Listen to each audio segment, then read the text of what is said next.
Assalamualaikum warahmatullahi wabarakatuh. Alhamdulillah alladzi hadana lihada wa ma kunna linahtadiya laula an hadana Allah. Segala puji bagi Allah Jalla Jalaluh yang telah memberikan hidayahnya kepada kita. Kita ini bisa datang ke masjid di saat banyak orang yang mungkin bertetanggaan dengan masjid. Dia mampu berjalan kaki berkilo-kilometer, tapi rumahnya yang dekat dengan masjid tidak pernah mengantarkan dia ke rumah Allah Subhanahu wa Ta'ala. Ada apa sebenarnya?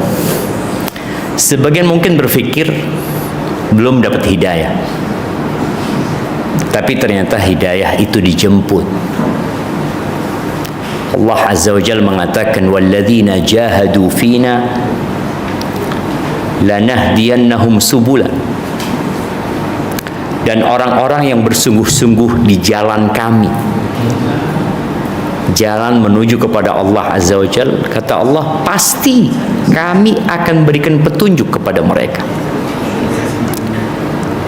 Wa innallaha la ma'al muhsinin. Allah itu bersama orang-orang yang suka berbuat baik.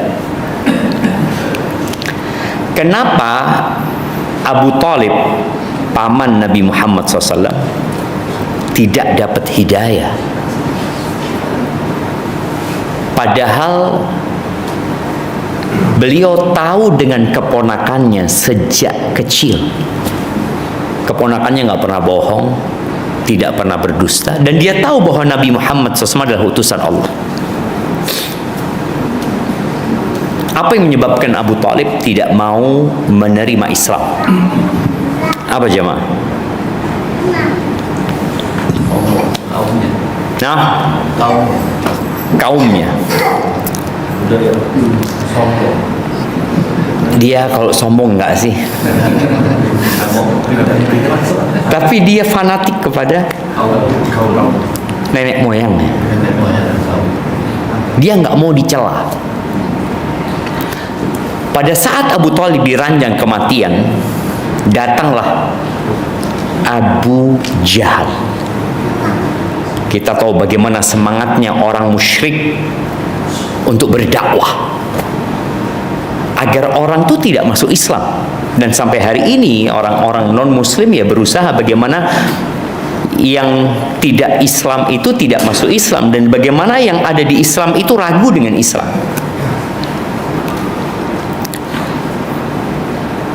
Ketika pamannya sakit, Nabi datang alaihi salatu wassalam. Ternyata di situ ada Abu Jahal dan Abdullah bin Abi Rabi'ah. Nabi alaihi salatu wasallam mengatakan, qul ya am, paman, katakan la ilaha illallah, kalimah uhajju laka biha indallah yaumil qiyamah, sebuah perkataan yang aku akan membelamu kelak pada hari kiamat dengan kalimat itu. Apa kata Abu Jahal? Atarghabu an millati Abdul Muttalib? Apakah kamu tidak suka dengan ajaran bapakmu Abdul Muttalib? Sama sekali tidak mengatakan ini ajaran Islam salah, tidak. Yang dibangkitkan di diri Abu Talib fanatisme terhadap nenek moyangnya. Soalnya orang Arab tuh suka mengatakan ini bapakku, ini mbahku, ini nenek moyang, seperti itu. Ketika anak ini menyelisihi nenek moyangnya, akan hilang semua kebaikan itu. Dia tidak akan lagi dibanggakan. Nggak jadi ya untuk mengatakan la ilaha illallah. Abu Talib ini orang Arab. Apa sulitnya mengatakan la ilaha illallah? Sangat mudah sekali. Tapi dia tahu dengan konsekuensi ucapan itu, di mana dia menafikan semua sesembahan yang ada. Di Ka'bah itu ada 360 berhala saat itu. Orang-orang Arab itu kalau ditanya, Man khalaqas samawati wal ard. Siapa pencipta langit dan bumi? Apa kata orang Arab? Allah. Nggak mungkin lah patung-patung itu menciptakan langit dan bumi, dong patung itu mereka yang bikin.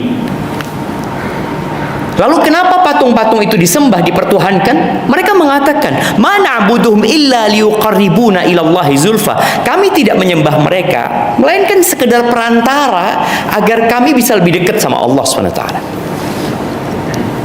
Akhirnya disembah. Orang Arab itu umroh jahiliyah ya. Sebelum Islam, mereka sudah umroh, haji, berkorban, tapi dia melakukan kesyirikan. Maka Abu Talib akhirnya meninggal di atas kesyirikan.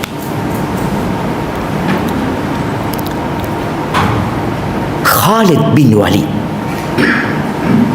kok bisa dapat hidayah? Bapaknya Khalid ini Al-Walid ibn Mughirah itu tokoh, tapi juga nggak dapat hidayah. Khalid termasuk yang memerangi Islam, bahkan yang menyebabkan kekalahan umat Islam di perang Uhud itu siapa? Khalid dengan 200 pasukan berkudanya. Tapi Allah kasih hidayah. Anaknya Abu Jahal, Ikrimah bin Abu Jahal, itu masuk Islam. Bukan masuk Islam pura-pura ya, enggak. Benar keislaman mereka. Maka hendaklah kita mensyukuri nikmat hidayah ini, jemaah. Yang terkadang kita lebih bersyukur dengan harta daripada hidayah itu. Harta akan kita tinggalkan. Ketika kita mati, kita akan ditanya, man rabbuk, siapa Tuhanmu? Madinuk, apa agamamu? Waman nabiyuk, siapa nabimu? Kita tidak akan ditanya tentang perusahaan kita, tentang jabatan terakhir kita, tentang harta kita. Maka siapkan jawaban untuk pertanyaan-pertanyaan itu. Allahumma salli wa sallim ala abdika wa rasulika Sayyidina wa maulana Muhammadin wa ala alihi wa ashabihi ajma'in. Ya Allah, semoga salawat dan salam, berkah dan nikmat senantiasa Engkau curahkan untuk hamba kekasih-Mu, untuk baginda Nabi kita Muhammad alaihi salatu wassalam, yang setiap salat kita mengatakan assalamu alayka ayyuhan nabi wa rahmatullahi wa barakatuh. Antum merasakan nggak? Antum sedang mengucapkan salam kepada Nabi Muhammad sallallahu alaihi wasallam. Dan Allah punya malaikat-malaikat yang menyampaikan salam umatnya Nabi alaihi salatu wasallam kepada Rasul sallallahu alaihi wasallam. Tapi terkadang salam dan salawat kita lewat begitu saja di lisan, tanpa pernah ada penghayatan di kalbu kita. Amma ba'd, jamaah rahimakumullah, ana berterima kasih sekali bisa hadir di tempat ini, bertemu dengan orang-orang yang sama-sama ingin menuju kepada Allah Azza wa Jalla. Dulu Nabi Muhammad SAW berdakwah dilempari batu sampai berdarah-darah. Sebagian sahabat itu dibantai sampai mati.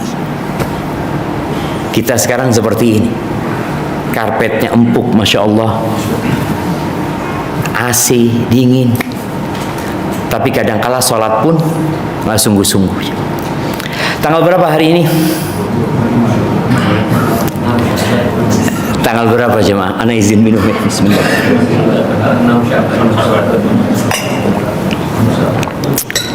Masih ada yang menyebut tanggalnya tanggal 25 Januari. Nggak salah sebenarnya. Tapi kita ini umat Islam ya. Orang-orang Cina itu bangga dengan kalender mereka. Mereka punya Gongxi Faca, Imlek ya. Mereka bangga dengan kalender mereka. Sedangkan ada Muslim ditanya kalendernya nggak tahu. Mau kita tes di sini. Yang tahu dengan bulan-bulan Islam. Nah, yang pakai baju putih, sebutkan. Bulan pertama itu apa? Oke, Muharram. Sebelahnya, yang kedua. Nah, lihat. Safar, belakangnya. Yang pakai baju hitam. Lihat Rabiul Awal tuh jemaah, kita tuh banyak gak tahu loh jemaah. Kapan kita insya Allah puasa? Ya 1 Ramadan kita puasa gitu loh. Tapi dengan insya Allah 19 Februari. Sejak kapan Februari bulan puasa? Bulan puasa itu namanya Ramadan. Kita bingung, insya Allah lebaran tanggal berapa ya? Loh, Muslim itu lebarannya 1 Syawal gitu loh. Sejak zamannya Nabi Muhammad SAW, Imam Syafi'i, terus Imam Nawawi, dan sampai hari ini yang namanya lebaran kapan? 1 Syawal. Kenapa kita harus bingung lebaran kapan? Karena kita nggak tahu dengan kalender kita. Padahal dalam kalender umat Islam itulah ibadah. Bulan Sya'ban nih, Rasul Shallallahu Alaihi Wasallam di bulan Sya'ban itu beliau hampir 1 bulan puasa sunnah sebelum Ramadan.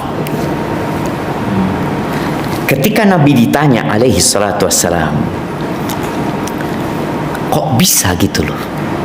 Kan belum Ramadan. Yang bertanya siapa? Kekasih Nabi alaihi salatu wassalam, namanya Usamah bin Zaid. Dia mengatakan, ya Rasulullah, lam araka tasumu minasyuhur ma tasumu fi Sya'ban. Aku tuh tidak melihat engkau puasa di bulan-bulan seperti puasamu di bulan Sya'ban. Ada apa dengan bulan Sya'ban ini? Maka Nabi alaihi salatu wasallam mengatakan, dzaka syahrun yaghfalu anhu nas. Bulan Sya'ban ini adalah bulan yang banyak orang lalai dengan keutamaan bulan Sya'ban. Karena letak bulan Sya'ban ini terjepit di antara Rajab. Rajab itu bulan haram. Sebagian kita nggak tahu kalau bulan lalu itu, 6 hari yang lalu itu kita berada di bulan haram, bulan Rajab. Yang dosa di bulan haram berbeda dengan dosa di bulan biasa. Nggak ada pengagungan di diri kita, karena kita juga nggak tahu. Posisinya terjepit antara Rajab dan Ramadan. Ramadan bulan puasa, bulan diturunkannya Al-Quran. Fokus umat Islam kemana? Ramadan. Kemudian dia lupa nih.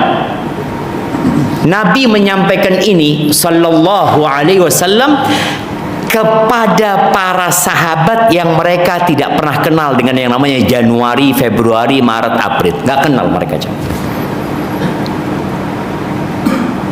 Tapi ternyata mereka sudah lalai. Bagaimana dengan kondisi umat Islam yang tidak hafal dengan kalender Islam tapi hafal dengan kalender Masehi? Kata Nabi sallallahu alaihi wasallam, turfa'u fihil a'malu ila rabbil alamin. Di bulan Sya'ban itu amalan 1 tahun dilaporkan kepada Allah azza wajalla. Kita tuh kalau waktu pelaporan, apa yang kita lakukan? Kita kadang-kala nggak tidur jemaah, supaya laporannya itu bagus. Kalau ada kegiatan-kegiatan yang belum dilakukan, bagaimana dikerjakan supaya ketika dilaporkan tertulis terlaksana. Maka Nabi alaihi salatu wasallam mengatakan, fa uhibbu ayyurfa amali wa ana shaim. Aku ingin amalanku dilaporkan aku dalam kondisi puasa. Kenapa kok puasa? Ternyata ibadah puasa ini istimewa. Rasul sallallahu alaihi wasallam menyebutkan bahwa Allah berfirman, kullu amali ibni adam lahu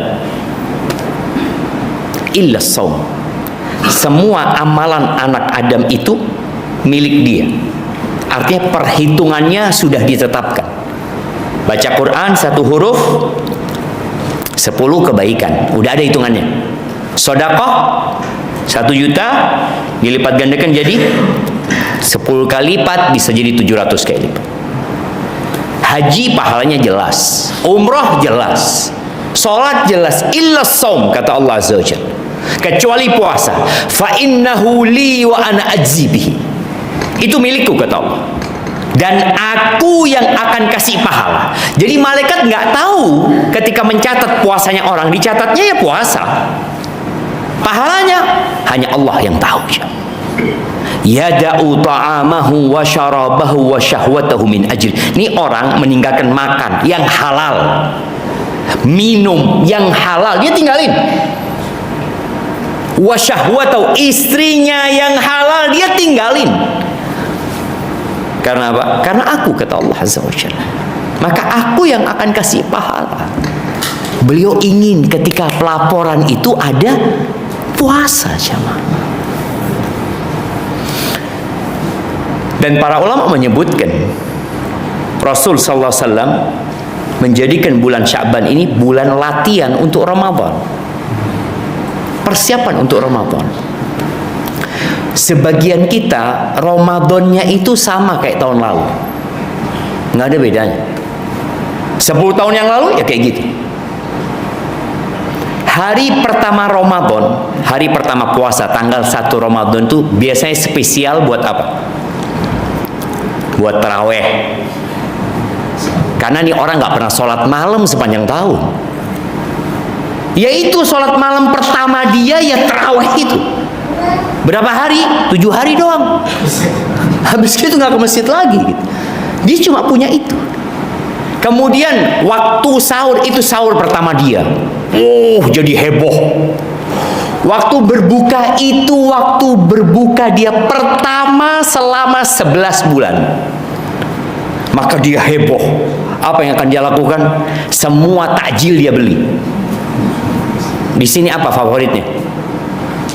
Kolak, es campur, gorengan. Masya Allah. Bahkan sejak habis asar sudah di meja makan dia. Dia tungguin adzan itu kapan, jemaah. Karena dia nggak pernah puasa sunnah. Orang yang biasa di Sya'ban puasa, kira-kira di hari pertama puasa dia mikirkan berbuka? Tidak, dia mikirkan nih waktunya pintu surga dibuka. Nih sebelum berbuka waktunya doa-doa diijabah sama Allah Azza wa Jalla. Nih waktunya pintu neraka ditutup. Setiap hari ini ada vonis bebas dari api neraka. Selalu itu yang ada dalam benak dia. Tapi yang baru pertama puasa yang ada di benak dia perutnya. Maka tolong bagaimana puasa tahun ini kita lebih baik ya, dengan cara mempersiapkan diri di bulan Sya'ban. 6 bulan sebelum Ramadan, orang-orang terdahulu itu berdoa. 6 bulan sebelum Ramadan, doanya Allahumma ballighna Ramadan. Ya Allah, sampaikan kami ke bulan Ramadan. Sampaikan kami ke bulan Ramadan. Jadi kalau kita benar jamaah, cinta dengan Ramadan, ingin sampai ke bulan Ramadan, maka kita akan persiapan. Apa persiapan kita? Orang-orang munafik itu, kira-kira di masjid kita ini ada orang munafik nggak jemaah? Ibu-ibu, di barisnya ibu-ibu tuh ada orang munafik nggak? Gimana? Aman? Di Masjid Nabawi yang ceramah Nabi Muhammad SAW, yang jadi imam Rasulullah SAW, ada orang munafik. Apalagi di zaman kita ada orang munafik. Bagaimana Allah mengatakan Jalla Jalaluhu, innal munafiqina fid darkil asfali minan nar. Orang-orang munafik itu ada di keraknya api neraka. Dan orang munafik ini selalu tampil berbeda. Wa idza ra'aitahum, kata Allah, kalau engkau melihat orang munafik, tu'jibuka ajsamuhum. Gayanya jangan ditanya. Kayak orang paling Islam jemaah. Wa iyaqulu tasma' ligam, kalau ngomong engkau akan dengar omongan dia. Dia pandai bersilat lidah. Pandai membuat orang lain itu puas dengan apa yang disampaikan.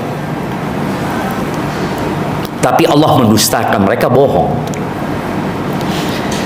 Setiap ada peperangan, banyak orang munafik nggak ikut perang. Ketika Nabi pulang dari perang, maka mereka datang minta maaf. Ya Rasulullah, minta maaf, kami ada urusan ini, urusan itu, tolong mohonkan ampun kepada Allah Azza wa Jal. Maka Nabi pun memohonkan ampun buat mereka. Nanti ada perang apalagi, mereka datang seperti itu. Dan mereka mengatakan, kami sebenarnya niat ya Rasulullah, tapi ada urusan ini itu, selalu ada alasan. Lalu kata Allah, mendustakan mereka bahwa mereka itu bohong saja. Allah mengatakan, walau aradul khuruja la'addu lahu uddah. Kalau benar mereka itu mau berangkat perang, pasti mereka akan persiapan. Pedangnya akan diasah, tombaknya diasah, anak panahnya disusun rapi, kudanya dikasih makan, pelananya dipasang, bekalnya dibawa. Itu orang mau berangkat. Contoh, kalau dikatakan besok kita berangkat ya ke Aceh Tamiang, kita tim mau jadi relawan di sana. Siap, 10 orang nih. Sampai bandara tinggal 5. Yang 5 mana? Afwan banget, ini itu macam-macam. Padahal memang dia tiket nggak beli, nggak ada, dia bohong gitu loh. Seperti itu orang munafik. Maka Allah katakan, kalau mereka benar mau berangkat, mereka pasti mempersiapkan diri. Walakin karihallahum bi'athahum fathabbatahum. Allah nggak suka memang mereka berangkat itu. Maka Allah bikin keinginan mereka lemah. Lalu dikatakan kepada mereka, waqila udu ma'al qa'idin. Udah, kalian nggak usah berangkat kalian, tetap di sini aja kalian. Maka nih, apakah Ramadan ini kita sudah persiapan? Apa persiapan? Ibu-ibu apa persiapannya? Sirup, daging cincang, apa lagi? Makanan yang ada di benak. Bahkan dia mungkin membuat menu buat 1 bulan. Rasul Shallallahu Alaihi Wasallam, beliau sahurnya apa? Ada air. Minum air, makan kurma, selesai. Ketika berbuka, heboh, nggak ada. Apa yang ada? Kurma dimakan, nggak ada kurma, air, minum air, berangkat ke masjid. Ramadan itu tempat kita berjuang, jamaah. Apa nggak cukup 11 bulan kita sibuk dengan perut dan yang di bawah perut kita? Ramadan fokus mencari rahmat Allah Azza wa Jalla. Tapi tadi persiapannya sekarang. Semua amalan yang di bulan Ramadan tolong mulai dikerjakan di sini. Tadi puasa. Yang kedua, puasa ini akan melahirkan ketaatan yang lainnya. Iktikaf. Di Ramadan itu ada 1 malam yang lebih baik dari 1000 bulan. Bayangin ya, 1 malam lebih baik dari 1000 bulan. Siapa di sini yang umurnya 1000 bulan? Nah, 83 tahun kira-kira plus 4 bulan. Ada? Ada, cuma mungkin nggak hadir. Tapi yang jelas orang seperti itu tinggal sedikit, langka yang umur segitu. Tapi ini 1 malam lebih baik dari 1000 bulan. Apa persiapan kita untuk meraih itu? Iktikaf. Oh, kalau gitu aku akan biasakan diriku iktikaf. Boleh iktikaf tidak hanya di bulan Ramadan. Contoh sekarang nih, pokoknya aku mau duduk di masjid lah habis asar sampai maghrib. Duduk di masjid, baca nih Quran. Atau dari subuh sampai matahari terbit, atau ba'dal maghrib. Tadi dengan kita puasa, kita tuh mau pulang mau ngapain gitu loh. Udahlah azan di masjid. Urusan berbuka, entarlah minum air, habis sholat maghrib pulang baru makan.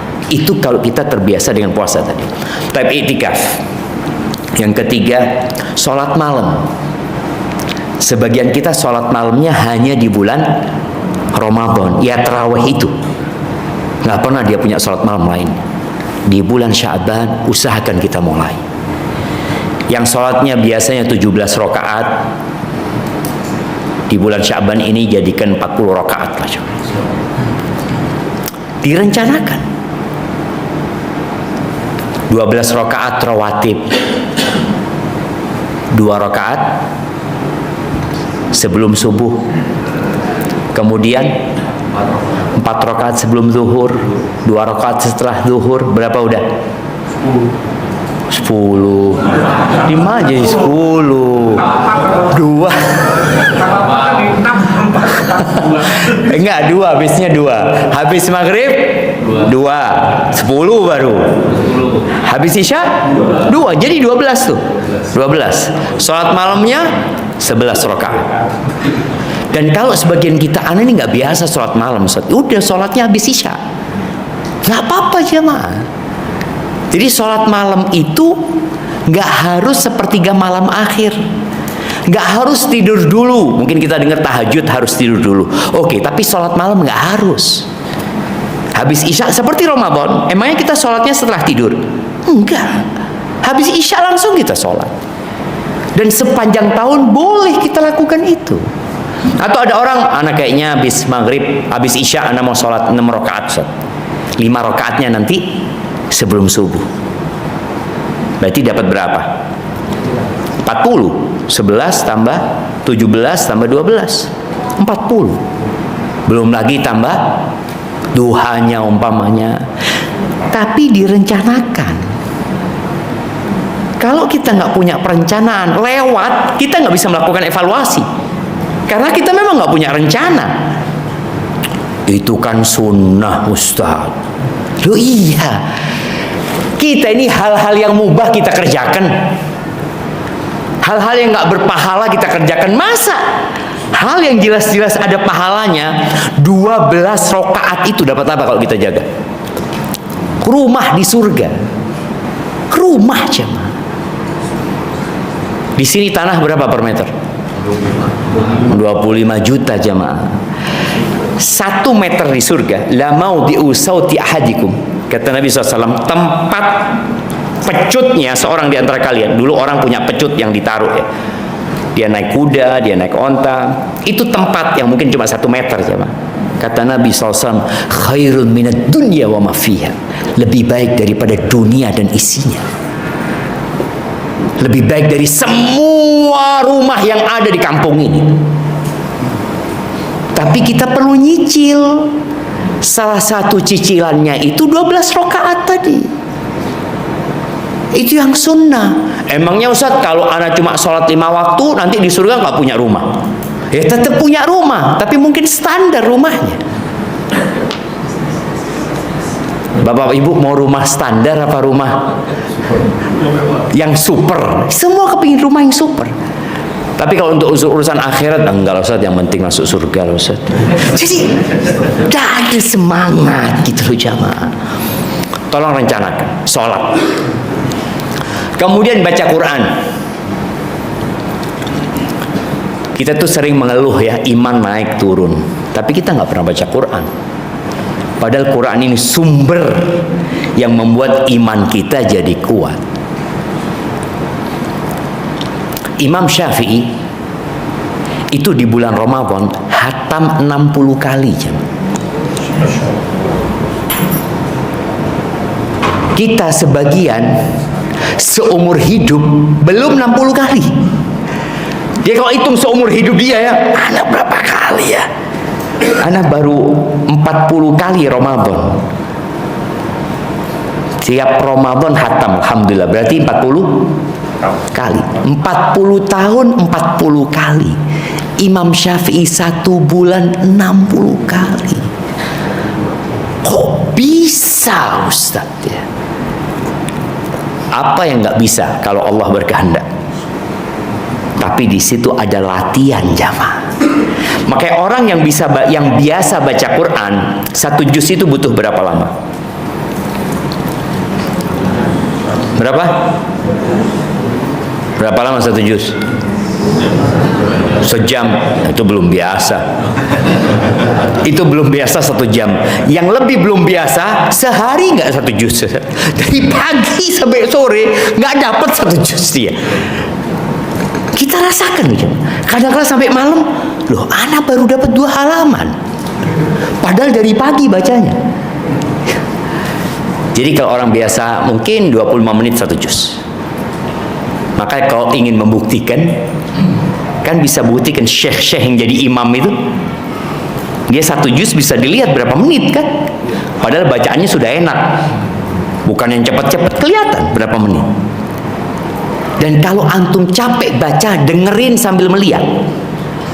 Dengerin sambil melihat tuh Quran. Jadi usahakan mamanya, oke, kalau itu saat nih sisa hari Syaban aku mau hatam 2 kali. Ya sudah direncanakan. Berarti dalam sehari paling enggak aku 2 juz umpamanya. Habis subuh 4 lembar. Habis zuhur 4 lembar. Habis asar 4 lembar. Habis maghrib 4 lembar. Habis isya 4 lembar. Dapat berapa? 20 lembar. Dapat udah 2 juz. Kalau kita tidak merencanakan, nggak bisa malam kita melakukan evaluasi. Tapi tolong rencanakan jamaah. 1 huruf 10 kebaikan jamaah. Itu baca Qur'annya. Kalau capek baca sendiri tadi dengarkan, atau tadarus sama istri. Habis maghrib udahlah kita baca Qur'annya ba'dal maghrib aja. Ya udah ba'dal maghrib. Habis maghrib handphone ditaruh, yang paling banyak membuang waktu kita itu apa? Handphone sekarang jamaah.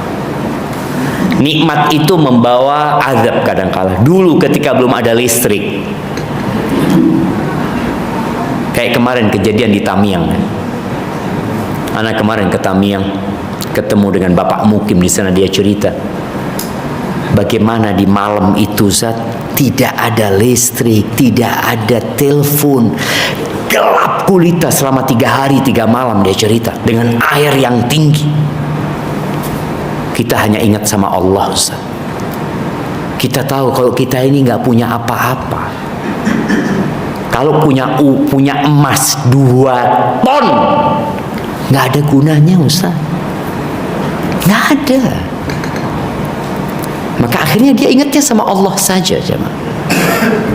Maka dengan adanya listrik ini tolong kita bersyukur sehingga kita bisa baca Quran di malam hari lebih nyaman, dan membaca Quran di malam hari lebih utama daripada membaca Quran di siang hari.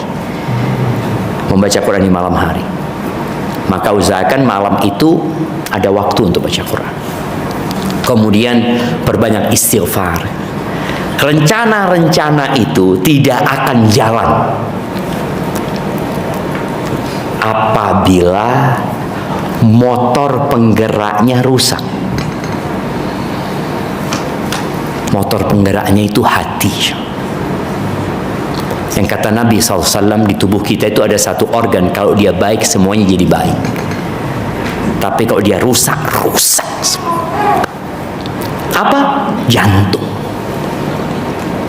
Ketika datang seorang kepada Hasan Basri mengatakan, "Ya Aba Sa'id, aku ini kok punya masalah," kata dia. "Aku tuh ingin sholat malam. Aku sudah persiapkan air wudhunya. Aku sudah persiapkan. Dan sejadah mungkin dia siapkan. Tapi selalu bangunnya adzan subuh. Kenapa fulan bisa sholat malam? Kenapa fulan bisa dia sholat malam 11 rakaat? Aku kok nggak bisa? Apa masalahnya sama aku? Aku sehat. Seperti fulan sehat." Kata Hasan al-Basri, "Qayyadatka dhunubuka." Engkau dirantai dengan dosa-dosa. Jadi kalau kita di bulan Sya'ban ternyata tidak bisa menjalankan rencana-rencana itu, maka yakin kita banyak dosanya. Allah nggak suka. Dosa itu melahirkan dosa, sebagaimana ketaatan melahirkan ketaatan. Oleh karena itu yang dibutuhkan adalah bertobat dan memperbanyak istighfar. Syaratnya tobat itu 3+1. Apa aja jemaah? Nah, ibu-ibu yang semangat bertobat biasanya. Apa syaratnya tobat? Yang pertama, menyesal. Yang kedua, meninggalkan. Yang ketiga, bertekad untuk tidak mengulangi. Bukan tidak mengulangi jemaah. Kita bakal mengulangi dosa lagi. tapi kita punya niat untuk tidak mengulangi. Yang keempat, kalau ada hubungannya sama manusia, kita perlu minta maaf sama orang tersebut, minta dihalalkan. Maka tolong malam hari ini, ketika semua sudah tidur ya, mungkin kita merenungkan, kita duduk beristighfar, mohon ampun sama Allah Subhanahu wa taala. Kata Rasul sallallahu alaihi wasallam, ayyuhan nas, wahai umat manusia. Di situ ada Abu Bakar yang dipanggil nih, ada Umar, ada Utsman, ada 10 yang dijamin masuk surga dari sahabat Rasul sallallahu alaihi wasallam. Nabi mengatakan kepada mereka, tubu ilallah wastaghfiruh. Kalian bertobatlah kepada Allah Azza wa Jalla dan mohonlah ampun kepada Allah Jalla Jalaluhu. Fa inni atubu ilallah wa astaghfiruhu fil yawm akthar min 70 marrah. Aku tuh dalam sehari bertobat dan mohon ampun kepada Allah lebih daripada 70 kali. Itu Nabi. Kita berapa kali istighfar kita? Berapa kali kita taubat? Mungkin selesai sholat 3 kali, subuh 3 kali, zuhur 3 kali, asar 3 kali, maghrib 3 kali, isya 3 kali. Berapa? 15 doang. Kita perlu punya waktu duduk istighfar. Dihitung. Abdullah bin Umar pernah menghitung. Nabi Muhammad SAW lagi duduk bersama para sahabatnya. Nabi itu duduk membaca Rabbighfirli wa tub alayya innaka antat tawwabur rahim. Rabbighfirli wa tub alayya innaka antat tawwabur rahim. Sekali duduk beliau baca itu 100 kali. Kita ini semua pendosa, jemaah. Jangan pernah berpikir karena kita selalu di soft pertama kita berhenti berbuat dosa. Kullu bani Adam khata'. Ketika Abu Bakar ini dijamin masuk surga. Jangan ditanya kebaikannya Abu Bakar. Rasul sallallahu alaihi wasallam pernah bertanya kepada para sahabatnya, "Man asbaha minkumul yauma sha'iman?" Siapa yang hari ini puasa? Kata Abu Bakar, "Aku." Siapa yang pagi hari ini bersedekah kepada orang miskin? Kata Abu Bakar, "Ana." Man asbaha minkumul yauma ya'udu maridhan? Siapa yang pagi hari ini membesuk orang sakit? Kata Abu Bakar, "Ana." Tanya lagi, siapa yang mengantarkan jenazah hari ini? Kata Abu Bakar, "Ana." Lalu Nabi alaihi salatu wasallam mengatakan, "Majtama'na fi imri'in illa dakhala al-jannah." Tidaklah 4 kriteria ini terkumpul di satu orang, melainkan dia masuk surga. Nabi juga pernah menyampaikan kepada para sahabatnya sallallahu alaihi wasallam, tidak ada satupun dari kalian yang pernah berbuat baik kepada kami illa qad kafa'na, melainkan kami sudah balas budi dia. Illa Abu Bakar, kecuali Abu Bakar, Allah yang akan membalas budi baik dia. Lalu datang suatu hari Abu Bakar nih menjumpai Rasul sallallahu alaihi wasallam sebagai sahabat dekat. Dia mengatakan, "Ya Rasulullah, alimni du'aan aqra'uhu fi salati." Ajarkan kepada aku doa ya Rasulullah yang aku baca waktu aku salat. Apa kata Nabi SAW? "Ya Abu Bakar, Abu Bakar, engkau baca Allahumma inni zalamtu nafsi zulman kathira wa la yaghfiru adh-dhunuba illa anta faghfir li maghfiratan min 'indika warhamni innaka antal ghafurur rahim." Engkau baca Abu Bakar, Allahumma, ya Allah, sesungguhnya aku menzalimin diriku dengan kezaliman yang banyak. Abu Bakar disuruh ngakuin dosa-dosa. Sebagian kita merasa sudah baik, jemaah. Oh, saya sudah haji, saya sudah umroh, saya bangun masjid, saya ini. Lalu dia merasa nggak berbuat dosa. Abu Bakar disuruh mengatakan, aku menzalimin diriku dengan kezaliman yang banyak. Artinya aku banyak berbuat dosa, ya Allah. Wala yaghfiru dzunuba illa anta, nggak ada yang bisa ngampuni dosa kecuali Engkau, ya Allah. Maka berikan ampunan kepadaku dari sisimu dan rahmati aku, ya Allah. Innaka antal ghafur rahim. Engkau maha pengampun dan maha pengasih. Maka insya Allah jemaah, kalau kita banyak istighfar, kita bertobat kepada Allah, motornya itu akan jadi kuat untuk mengamalkan amal-amal kebajikan. Masih ingat motor yang pakai busi? Sekarang masih pakai busi jemaah? Iya. Motor apa yang pakai busi? Semuanya pakai busi.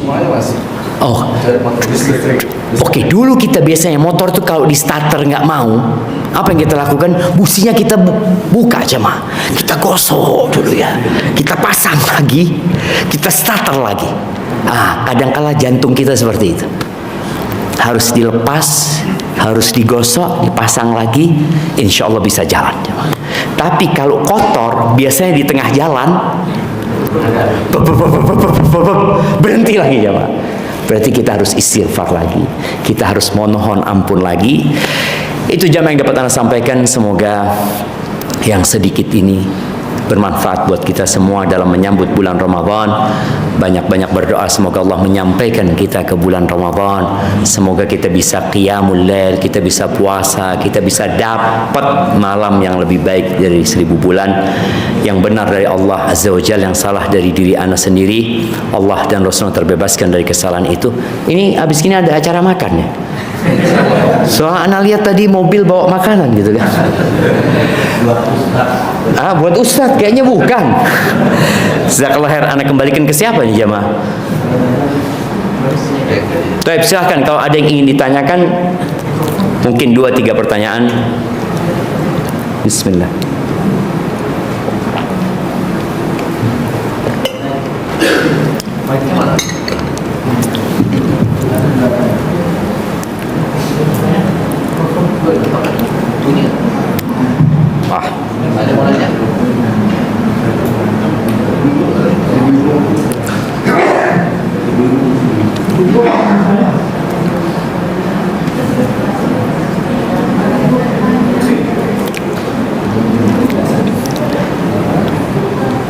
Nah, yang semangat bertanya sepertinya ibu-ibu.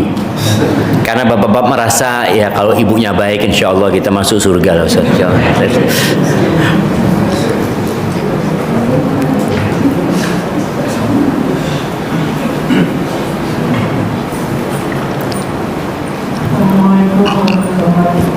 Waalaikumsalam warahmatullahi wabarakatuh. Iya, sebelum ibu bertanya, ana ingin mengingatkan emak-emak yang punya utang, bayar utang ya. Jangan lupa, mumpung di bulan utang puasa, bukan utang duit ya mah. Nah, tafadhol.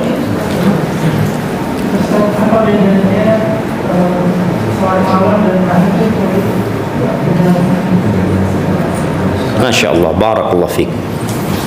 Iya, dua-duanya sebenarnya sholat yang dilakukan di malam hari.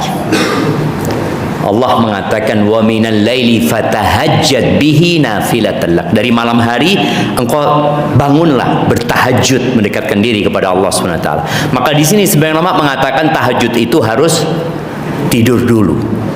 Tapi sholat malam nggak harus tidur dulu. Jadi sholat malam itu waktunya lebih panjang sebenarnya, karena dilakukan setelah sholat maghrib pun bisa sholat malam. Malam hari itu dimulai dari terbenamnya matahari. Makanya kalau ada orang yang jamak maghrib sama isya, musafir umpamanya, dia bisa langsung sholat malam, nggak harus selesai waktu isya umpamanya. Jadi sebenarnya dua-duanya adalah sholat malam, qiyamul lail. Hanya saja tadi sebagian ulama berpendapat tahajud itu yang dilakukan setelah orang tidur. Maka dianjurkan memang kita kalau mau sholat malam itu kalau bisa tidur. Namun tidak semua orang bisa bangun di sepertiga malam akhir. Maka dia boleh melaksanakan sholat malamnya itu sebelum tidur. Seperti itu.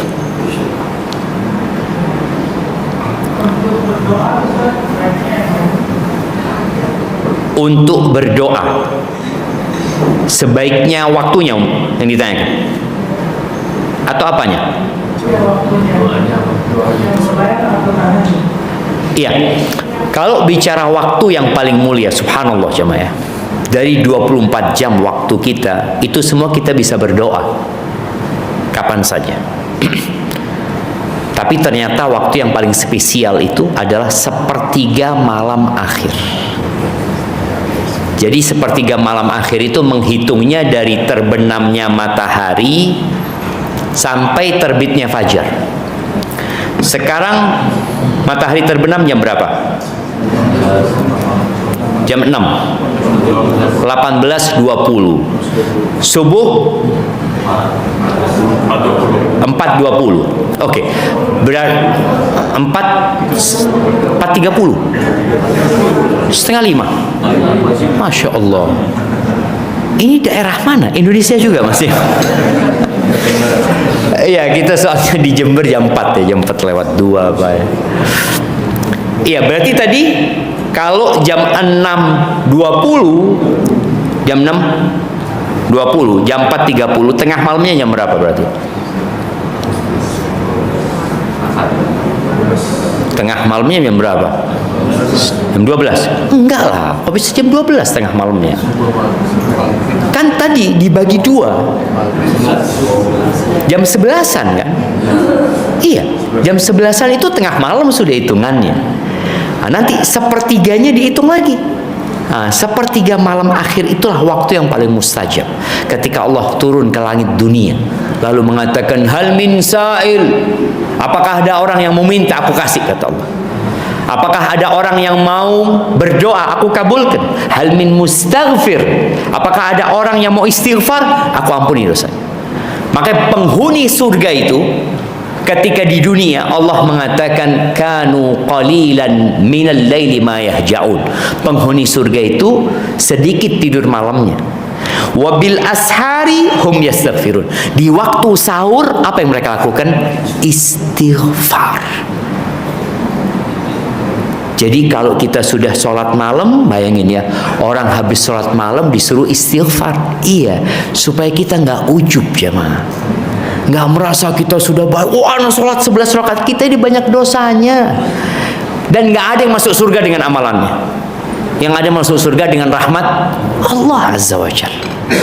Jadi seperti itu. Jadi kalau mau berdoa 24 jam kita bisa berdoa, tapi ada waktu-waktu yang lebih diharapkan dikabulkan, sepertiga malam akhir antara azan dan qomat umpamanya, kalau kondisi-kondisi sedang sujud, kemudian kondisi sebelum salam, ketika turun hujan, itu termasuk waktu-waktu mustajab. Ketika mendengar suara kokok ayam, itu juga harapan dikabulkan, karena ayam yang berkokok melihat malaikat. Tidak semua ayam berkokok melihat malaikat. Boleh jadi melihat antumnya berkokok. Tapi ketika melihat malaikat pasti dia berkokok. Berarti kapan kita berdoanya? Ya kapan saja gitu loh. Ketika sepertiga malam akhir khususnya itu, kita banyak-banyak berdoa. Barakallahu fikum. Nah, kalau iktikaf itu ada batasannya nggak, minimal berapa? Karena ada yang nginep, ada yang sebentar. Masya Allah. Siap. Jadi iktikaf, apakah iktikaf itu harus 10 malam terakhir Ramadan? Apakah iktikaf itu harus sehari semalam? Sebenarnya iktikaf itu niat berdiam di masjid. Waktunya bebas. Bisa waktunya tadi antara maghrib sama isya. Atau kita malam aja. Anak Ustaz soalnya kerja Ustaz, pagi harus ngantor. Ya sudah, pulang dari kantor nggak usah ke rumah, langsung ke masjid. Nanti pulang ke rumah waktu sahur umpamanya seperti itu. Terus lanjut mau kerja, nggak apa-apa. Nggak ada batasan waktunya harus berapa lama. Namun Rasulullah Sallallahu Alaihi Wasallam, ya sekali lagi ya, beliau itu mengajarkan kepada umatnya yang terbaik. Beliau iktikaf itu 10 malam terakhir full, nggak pulang. Nggak pulang. Jadi masuk masjid itu malam 21, keluar malam takbiran. Mau cari satu malam yang lebih baik dari 1000 bulan jemaah. Artinya kalau kita digaji per bulan 10 juta, berarti kalau lebih baik dari 1000 bulan berapa jemaah? 10 miliar cuma kerja 10 hari. Cuma 10 hari jemaah. Apa kita nggak mau? Makanya orang-orang yang benar-benar mau berjuang ya boleh jadi dia cuti, anak 10 malam terakhir cuti. Ibu-ibu nih biasanya kalau sudah 10 malam terakhir mulai bikin kue, mulai sibuk beli baju baru ini itu. Yang mau belanja, ana wasiatkan sebelum masuk bulan Ramadan. Sekarang nih, udah belanja habis. Ramadan nggak ada lagi beli baju atau beli makanan. Ya, tuh setuju langsung. Iya, 10 malam terakhir kalau suaminya punya fulus ngomong, "Bang, nggak ada masalah, Bang. Beli. Aku mau cari Lailatul Qadar juga, Bang." Ada masalah. Suaminya dibawa ke mall. Iya, kayaknya salah pilih istri itu, Bang. Barakallahu fiik. Boleh nanya lagi ya? Tafadhali. Nah. Ini lanjutin tadi yang tentang bahas sholat tahajud. Sholat malam setelah tahajud kan sebelum matahari. Terus kalau matahari terbit itu sebelum kita tidur malam. Selain sholat tahajud, ya kalau sholat apa lagi sholat malam yang bisa kita kerjakan sebelum tidur? Ya. Jadi sebenarnya kalau kita lihat Rasul SAW itu sholat malamnya 11 rakaat.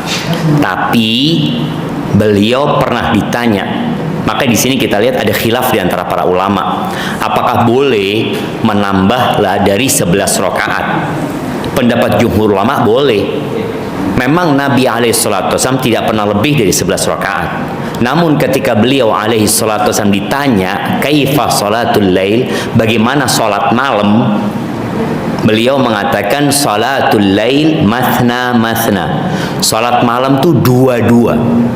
Walaupun ada riwayat Nabi pernah sholat SAW 4. Sehingga kita lihat ada beberapa kaum muslimin yang sholatnya 4-4-3. Pokoknya seperti itu. Boleh sah, tapi yang lebih utama tetap sebenarnya sabda Nabi SAW. Jadi perbuatan sama ucapan mana yang lebih didahulukan? Mana yang lebih didahulukan? Perbuatan sama ucapan mana yang lebih diutamakan? Perbuatan itu boleh jadi kekhususan. Perbuatan itu boleh jadi tergantung yang menceritakan perbuatan. Tapi kalau sabda, ya jelas. Jelas kayak gini tuh. Nabi SAW mengatakan sholatul lail mathna mathna. Aisyah pernah mengatakan shalla Rasulullah SAW arba'an. Nabi pernah sholat 4. Jangan tanya tentang indahnya, tentang panjangnya. Sebagian ulama masih mentafsirkan 4 ini. Boleh jadi beliau sholatnya 2, terus salam, terus 2, baru istirahat di yang keempat. Seakan-akan sholatnya 4 seperti itu. Masih bisa ditafsirkan.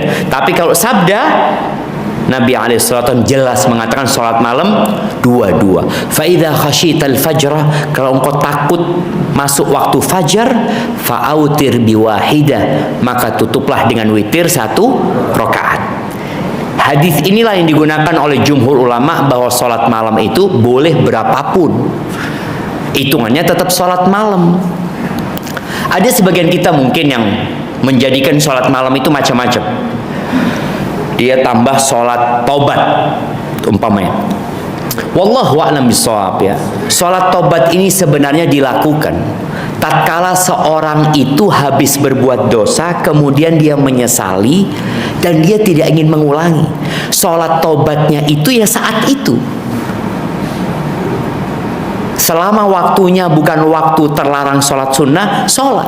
Umpamanya kita di waktu duha ya, ya Allah aku kok banyak dosanya ya Allah ya, ini itu, ya sudah engkau ambil untuk sholat gitu loh. Nggak harus nunggu di malam hari. Tapi kalau di malam hari kita sadar, jadi sholat taubat itu bukan sholat rutinitas seperti rawatib, enggak, tapi sholat insidentil karena terjebak dalam dosa dan kita menyesali. Kapan dilakukannya? Ya kapan kita tobat. Oh nanti malam aku mau sholat tobat, loh jangan nunggu malam, belum tentu kok sampai malam umurmu. Ya udah waktu itu, waktu ingat. Tapi habis asar kan nggak boleh sholat sunnah. Ya udah ba'dal maghrib umumnya. Itu hanya untuk menyempurnakan taubat, bukan syarat diterimanya taubat ya. Sholat hajat umpamanya, sholat hajat Nabi SAW. Idza hazabahu amrun fazi'a ila shalah. Beliau kalau dirundung masalah, beliau larikan kemana? Ke sholat. Berarti waktunya kapan? Ketika kena masalah. Jadi bukan sholat hajat itu sholat rutinitas, enggak. Bukan rawatib sholat hajat itu. Sholat ketika kita punya masalah. Ya Allah, ya berat sekali ini itu. Ya udah, hamparkan sejadah, Allahu Akbar, minta sama Allah SWT. Dan bacaannya bebas. Jadi sebenarnya kalau bicara sholat malam tadi, sholatnya dua-dua. Kalau takut subuh, ya udah tutup dengan witir. Boleh tadi habis isya kemudian tidur, nanti malam sholat lagi. Atau ada orang yang takut, anak takut nggak bangun Ustaz malam Ustaz. Ya udah, witirnya sebelum tidur. Seperti kebanyakan sholat tarawih kan pakai witir. Terus nanti kalau umpamanya anak bangun Ustaz, boleh sholat lagi, boleh. Tapi nggak usah witir, karena witirnya udah. Wallahu a'lam bishawab. Oke, ada satu pertanyaan lagi sini. Oh, yang punya mic ini, antum kalah, dia udah punya mic. Loh, bapak-bapak dulu satu-satu, ibu-ibu.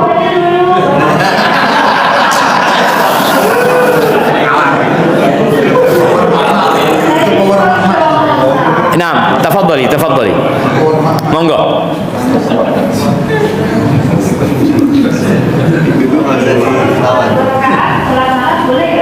Gimana? Hanya sholat cuma 2 rakaat malam. Iya. Tapi ada witirnya, karena sholat malam itu ditutupnya pakai witir. Nggak apa-apa, 2. Nabi SAW itu pernah sholat malam 9 rakaat langsung jamaah. Langsung nyambung ya. Di rakaat ke-8 baru duduk. Salam kemudian beliau tambah 1. Beliau pernah sholat 7, pernah sholat 5, nyambung. Tapi kalau 11 rakaat beliau biasanya sholatnya 2 tadi. Dan witirnya boleh 2-1, boleh 3 langsung. Mungkin teman-teman yang berinteraksi dengan kaum muslimin yang madhabnya Hanafi, itu mereka sholat witirnya kadang-kala seperti sholat maghrib. Seperti sholat maghrib ya. Kalau ketemu sama teman-teman yang madhabnya Hanafi dari India biasanya ya, mereka sholatnya seperti maghrib. Ya, sebagian ulama mengatakan ada larangan menjadikan witir seperti maghrib gitu loh. Seharusnya imma 3 langsung atau 2 salam kemudian ditambah 1. Walaupun ada madhab yang membolehkan seperti maghrib. Seperti itu ibu. Baik, bapak-bapak sekarang sebelum mic-nya dipegang. Barakallahu fikum. Untuk sholat rawatib dan qabliyah, Nah, fardu itu kan kalau pelatihan di masjid. Nah, yang utama sebaiknya dilakukan di masjid atau di rumah? Masya Allah, Masya Allah. Siap, ini pertanyaan yang ditujukan juga kepada pihak masjid ya. Rasul sallallahu alaihi wasallam menyampaikan khairu salatir rajuli fi baitihi. Sebaik-baiknya salat kaum lelaki itu di mana? Di rumahnya. Nabi alaihi salatu wasallam, ini hadisnya ya. Khairu salatir rajuli fi baitihi. Sebaik-baiknya salat lelaki itu di rumahnya. Illal maktubah, kecuali salat fardu. Hadisnya kayak gitu jemaah. Jadi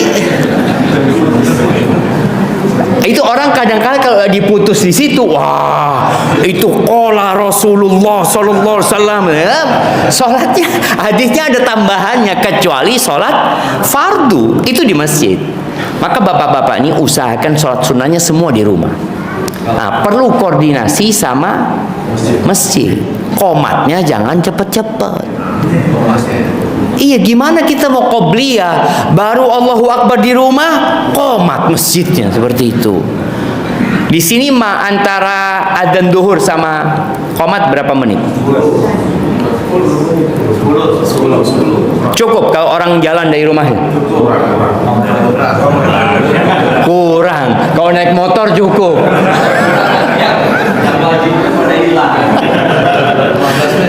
Iya, mungkin 15 menit mah. Ya disepakati sebenarnya. Jadi semua tahu 15 menit dari masuk waktu sholat akan qomat. Berarti ketika adzan diambil wudu, kemudian dia sholat di rumahnya. Kalau subuh 15. Oh, subuh ini seharusnya lebih lagi. Di Masjidil Haram itu berapa menit? 25 menit ya mah. Karena memang dari bangun tidur itu bangun tidur ya, kadang kala masih nambah 5 menit lagi kan, baru ambil wudu mau sholat. Ya, itu kesepakatan. Maka usahakan masjid bersama masyarakat itu membuat kesepakatan yang nyaman buat semuanya.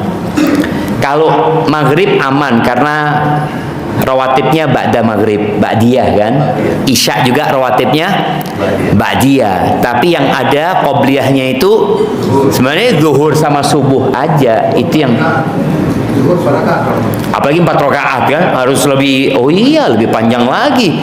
Apalagi kalau dia mau baca Al-Baqarah, rawatibnya kan harus lebih panjang. Ya, tapi intinya tadi sebaik-baiknya sholat seorang laki-laki itu di rumahnya. Dan ini penting jemaah. Karena perempuan itu kadang-kala nggak sholat. Ketika seorang ayah itu sholatnya full di masjid, anak itu bisa tidak mendapati sholat di rumahnya sama sekali. 40 hari ibunya nggak sholat ketika dia nifas semua. Sehingga anak lihat kok nggak ada sholat di rumahku. Maka usahakan bapak pulang dari masjid sholat. Anak itu akan tanya sama ibunya, loh bapak sholat apa?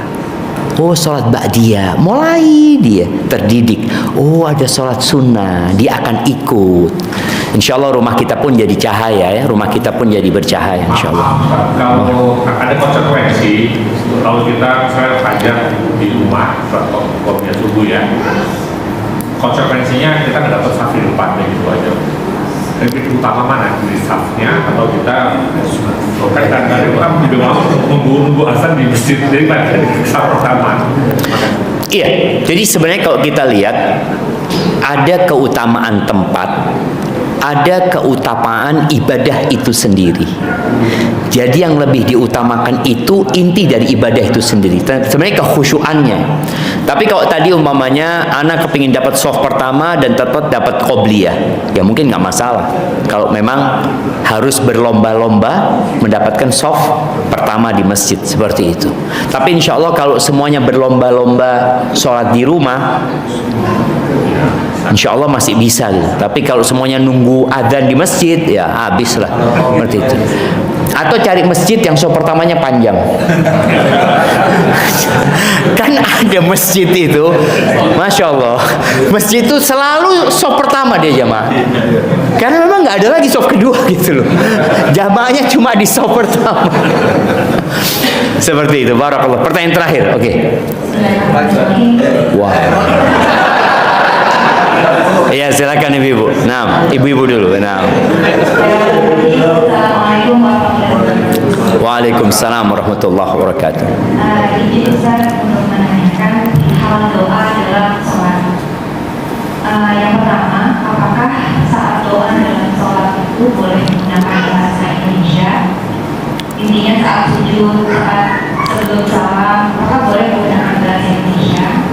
Yang kedua, adakah doa yang sangat dianjurkan gitu Ustaz untuk doa dalam sholat, sebelum sholat? Itu aja Ustaz, mungkin. Assalamualaikum warahmatullahi wabarakatuh. Waalaikumsalam warahmatullahi wabarakatuh. Pertanyaan yang pertama berkaitan dengan apakah boleh kita berdoa dalam sholat dalam selain bahasa Arab ya, nggak harus bahasa Indonesia, mungkin bahasa Inggris, bahasa Jawa, bahasa Sunda, bahasa Madura. Dalam mazhab Syafi'i yang kita tahu di Indonesia ini kebanyakan mazhab Syafi'i melarang jemaah. Ini bukan merubah bacaan sholat ya, bukan merubah, tapi berdoa. Artinya setelah kita baca Subhana Rabbiyal A'la wa bihamdi, kita berdoa dengan bahasa Indonesia. Tapi sebagian ulama berpendapat nggak apa-apa kalau dia memang nggak bisa bahasa Arab, nggak apa-apa dia berdoa. Namun lebih berhati-hati kalau mau doa bahasa Indonesia ya selesai sholat aja. Itu lebih berhati-hati. Walaupun ana lebih condong yang membolehkan, karena ada orang-orang memang nggak bisa dia. Nggak bisa bahasa Arab dia. Kemudian memang doa apa yang seharusnya kita baca ketika sholat? Yang lebih baik adalah doa-doa yang diajarkan Rasul Sallallahu Alaihi Wasallam. Di antara doa yang paling utama tadi doanya Abu Bakar, itu dibaca ketika sholat. Allahumma inni zalamtu nafsi zulman katsira. Atau doa yang diajarkan kepada Mu'adz bin Jabal. Yang kata Nabi SAW, jangan tinggalkan di penghujung setiap sholat untuk mengatakan Allahumma a'inni ala dzikrika wa syukrika wa husni ibadatik. Ya Allah, bantulah aku untuk senantiasa mengingatmu, bersyukur kepadamu, dan beribadah yang baik kepadamu.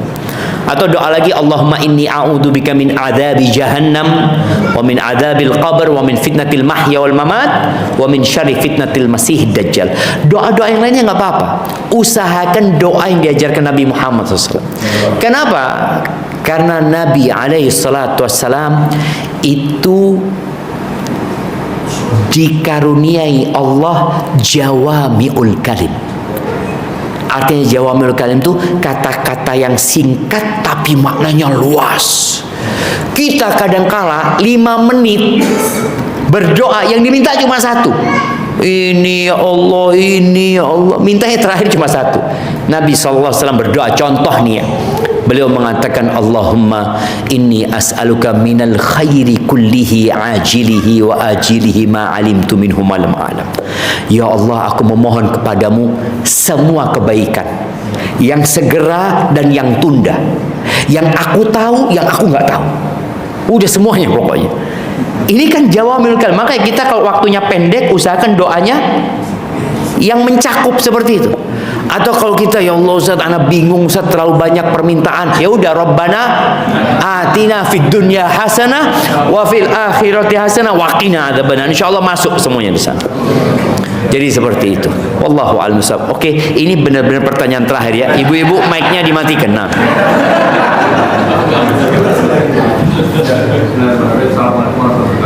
Kayaknya belum hidup, Bang.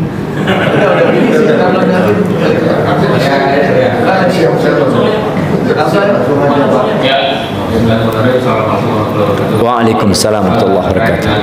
Ini Ustaz, sebetulnya di antara berbagai macam ibadah yang dilakukan saat Islam itu, mana yang sebaiknya lebih kita utamakan? Bukan kita mungkin yang perlu apakah perbanyak baca Quran, apakah perbanyak zikir, apakah perbanyak yang lain, atau menyimak kajian di YouTube atau semacam itu. Jadi mana yang sebaiknya? Masya Allah, barakallahu fiik. Iya. Kalau kita lihat Rasulullah SAW itu ibadahnya memang fokus dengan dirinya, fokus untuk pribadi. Beliau tidak ngisi kajian di masjid. Jadi bukan kemudian waktu itu digunakan untuk belajar, tapi lebih untuk menyucikan jiwa kita. Rasul sallallahu alaihi wasallam kata Aisyah, "Idza dakhala al-ashr," kalau masuk 10 hari terakhir, syadda mi'zarahu, tali sarungnya dikencengin, wa ahya lailahu, beliau hidupkan malamnya, wa aiqadha ahl, keluarganya dibangunkan, ayo waktunya ini fokus ibadah. Apa yang dilakukan ibadahnya? Ya sholat malam. Di sholat malam itulah baca Qur'annya. Jadi dulu baca Qur'annya ya sholat malam. Nabi alaihi salatu wassalam 1 rakaat itu pernah baca Al-Baqarah, Ali Imran, An-Nisa. Itu 5 juz lebih jamaah 1 rakaat. Kita duduk nggak sholat, nggak selesai 5 juz. Kita bisa bayangin ya. Seperti itu. Jadi lebih memang ke sholat malam dan baca Quran. Doanya pun kapan? Ya ketika ketika sujud ya. Dan disebutkan oleh Hudzaifah bin Yaman bahwasanya rukunya Nabi SAW mirip sama berdirinya. Bayangin. Berarti kan di situ zikirnya beliau, subhana rabbiyal azimi, panjang sekali. Tapi kan kita nggak mampu. Maka kita ambilnya, ya sebagian ulama berpendapat 23 rakaat itu karena kalau panjang-panjang ya mungkin nggak mampu. Tapi dibikin rakaatnya lebih banyak umpamanya. Di sini rencana 11 1 malam berapa juz? Loh, direncanakan jemaah. Berapa juz? Direncanakan jemaah. Artinya kita itu perlu sosialisasi ke jamaah ya. Kemudian karena ini sholat sunnah, boleh duduk, tapi pahalanya setengah. Nggak apa-apa setengah, tapi bacaannya panjang. Gitu loh. Daripada dapat pahala satu, bacaannya pendek. Direncanakan dan disosialisasikan kepada masyarakat. Insya Allah masjid apa namanya? Masjid Indah. Masjid Buncit Indah. Insya Allah kita 1 rakaat 1 juz umpamanya. Ya mungkin bertahan 2 hari jemaah. Iya, jadi intinya tadi kalau bicara apa ibadahnya, semua amal kebajikan, tapi lebih kepada yang pribadi. Makanya orang yang itikaf itu tidak menjenguk orang sakit, ya. Padahal menjenguk orang sakit pahalanya besar, tidak mengantarkan jenazah. Karena memang dia fokus sedang memperbaiki diri. Dia merenung di sana. Maka usahakan yang sedang iktikaf itu fokus dengan Qur'annya. Capek dia baca Quran, dengarkan Qur'annya. Kemudian dia capek udah taruh sholat, habis sholat duduk lagi. Terus seperti itu jamaah. Kalau tadi mau dengarkan kajian sekali-kali nggak apa-apa lah. Kadang-kala kita jenuh. Tapi yang jelas jangan buka marketplace. Nah, mau Shopee, mau Tokopedia, mau apa, nggak boleh di masjid jamaah ya. Nggak boleh belanja di masjid. Nggak usah cuma masukin keranjang gitu. Tidak ada jamaah. Ini rumah Allah Azza wa Jalla, fokus kita beribadah dan jangan ngobrol. Karena analis banyak teman-teman itu menghabiskan waktunya untuk ngobrol, cerita sana, cerita. Nabi SAW itu dulu itikafnya bikin tenda jamaah di masjid.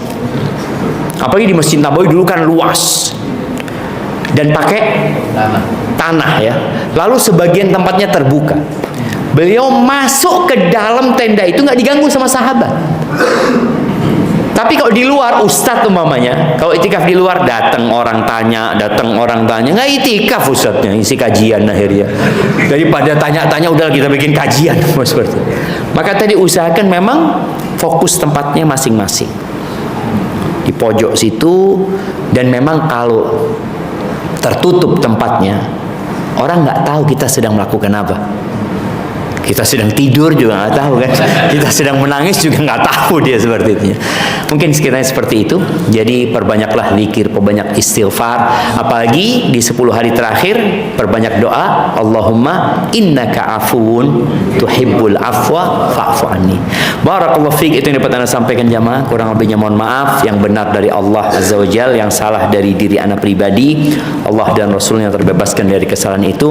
Subhanakallahumma wa bihamdika asyhadu an la ilaha illa anta astaghfiruka wa atubu ilaik. Assalamualaikum warahmatullahi wabarakatuh.